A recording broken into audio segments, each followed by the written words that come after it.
Hello everyone, welcome back to Newsroom. I'm Chella Smith. This is your Middle East U.S. entertainment news here on YouTube. I air on Fridays. I bring you the latest on reforms and economics of Iraq based on reports put out by the Middle East news media outlets. I do this weekly review and it's based off my interests. Thank you everyone for joining me. Last week we talked about the budget being approved, the private sector, the 31st place in U.S. Treasury bonds, Interpol, and World Bank reforms. Let's take a look at this week's headlines.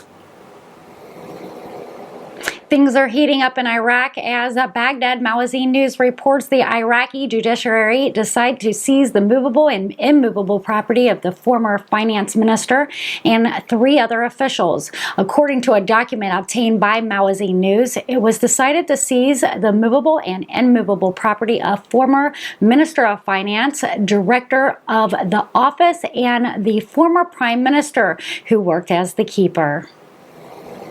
The women in Iraq have come a long way. As Baghdad Magazine News reports, the World Bank raises Iraq's assessment of financial service discrimination prohibition index under a new report titled Women and of 2023. The report, which was followed by Iraqi news agency, praises the Central Bank of Iraq's prohibition of discrimination in financial services through an official uncle, considering it a positive reform. This allows Iraq to raise by the index of prohibition of discrimination in financial services, the report added. And on the economic side of this, Euphrates News reports Rafidain Bank launched on Thursday the electronic system to combat money laundering and terrorist financing, AML and GOAML. A statement by the bank said, in implementation of the directives of the Central Bank of Iraq and in compliance with international standards and requirements and instructions issued by the Office for Combating Money Laundering and Financing of Terrorism. The Director General of the bank opened the electronic search and investigation system for combating money laundering and terrorist financing. The statement explained that the system was completed by a specialized company and in cooperation and coordination with the Money Laundering Reporting Division in the bank and in accordance with local and international requirements. He pointed out that the system, which was first implemented in the bank, allows it to be used to link local and international ban lists electronically. Also know the names of prohibited and protect the banks and its financial accounts from people within the ban list for the purpose of monitoring suspicious financial operations and reporting them to anti-money laundering and terrorist financing offices. The bank indicated that the system is concerned with receiving reports and financial statements through electronic linking with all parties obligated to report, whether local or international, exchanging information with the law enforcement agencies and identifying suspicion of money laundering and terrorist financing. Earth News reports the central bank decided on Thursday to oblige international money transfer companies with an exchange rate of 1320 dinars to the dollar. Earth News then went on to report the Senate Democratic leader Chuck Schumer says one of the House committees would consider legislation next week that would remove 2 mandates to previous wars in Iraq in a new attempt to reaffirm Congress' role in deciding whether to send troops to fight in another country.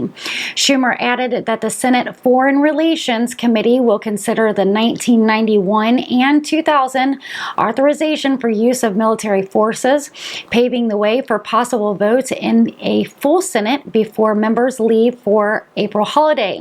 He continued, "We openly need to put the Iraqi war behind us forever. To do that, we need to abolish the legal authority under which the war began."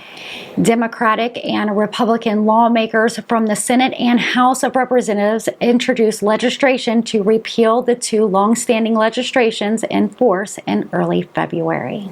Shafak News then reports the President Abdul Latif Jamil Rashid confirms on Wednesday to the Secretary General of the United Nations Iraq's desire to support the United Nations organization to return the displaced to their areas of residence and rebuild the city of Sinjar, and indicated that Iraq is seeking a fair water quota as a result of its great impacts on climate change.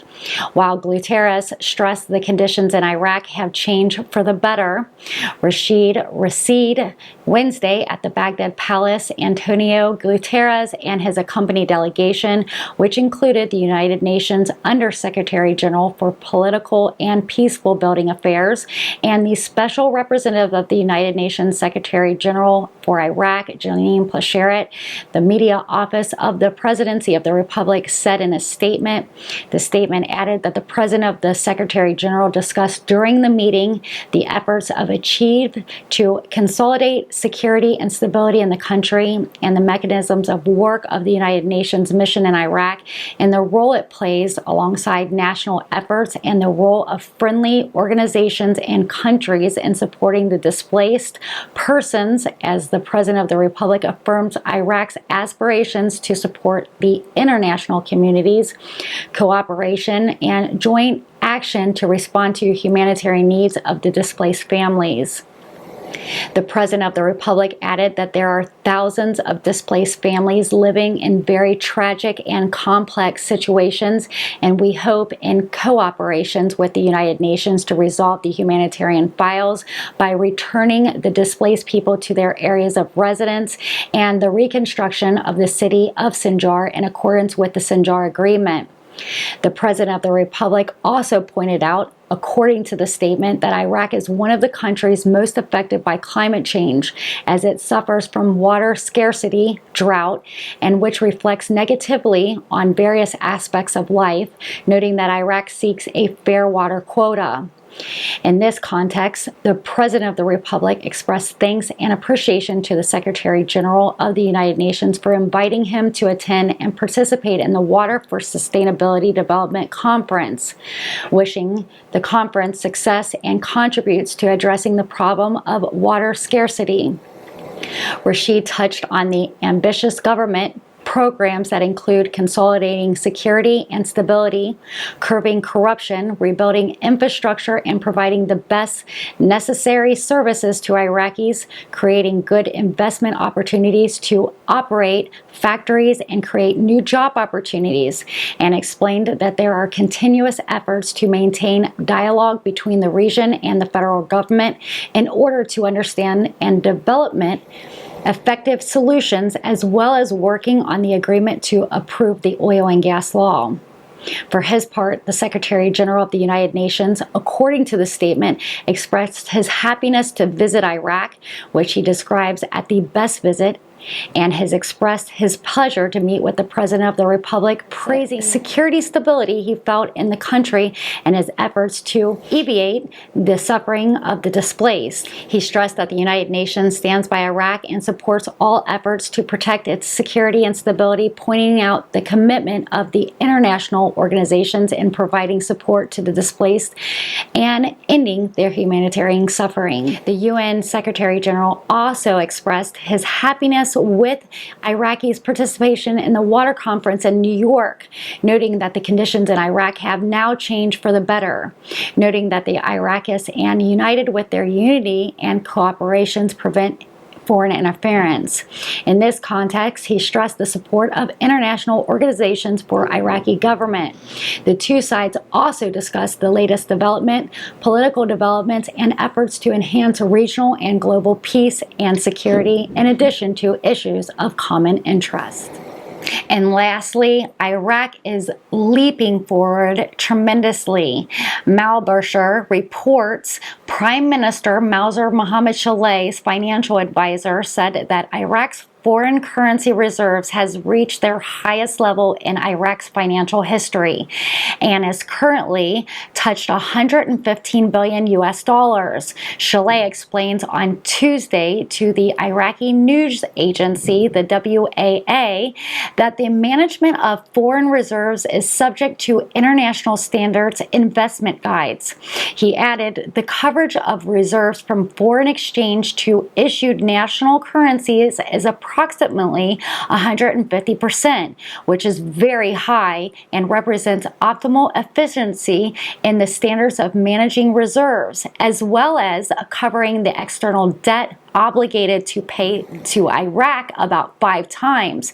He stated almost half of the amount of reserves is the currency of the United States of America's US dollar, and has a high percentage of the country's dollar reserves are invested in secure financial instruments, most of which are short-term US Treasury bonds and carry an interest rate of more than 4% per year currently on an average, and have a very advanced credit rating and can be converted into liquid dollars immediately when needed.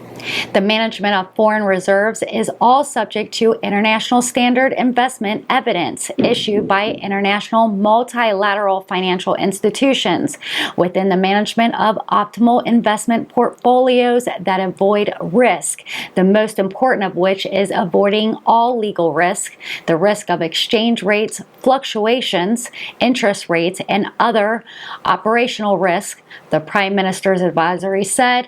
He continued by saying the rest of the remaining foreign reserves, which are 50% other than the dollar, are deposited in reliable European global central banks and global monetary institutions, and in currencies such as the pound sterling, the European euro, the Chinese yuan, the Japanese yen, and the currencies of International Monetary Fund called special drawing rights units, in addition to cash gold, which is more than 132 tons of more of officially announced and deposited into safe global gold cellars.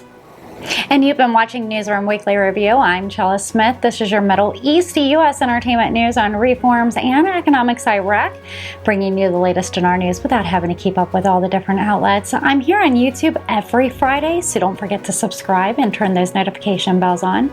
If you like my content, give me a thumbs up. If you really like my content, you can always leave a super thanks. Again, thank you for being a subscriber, and thank you for visiting Newsroom Chella Smith for all your trusted Dinar news. I'll see you guys next week. Take care.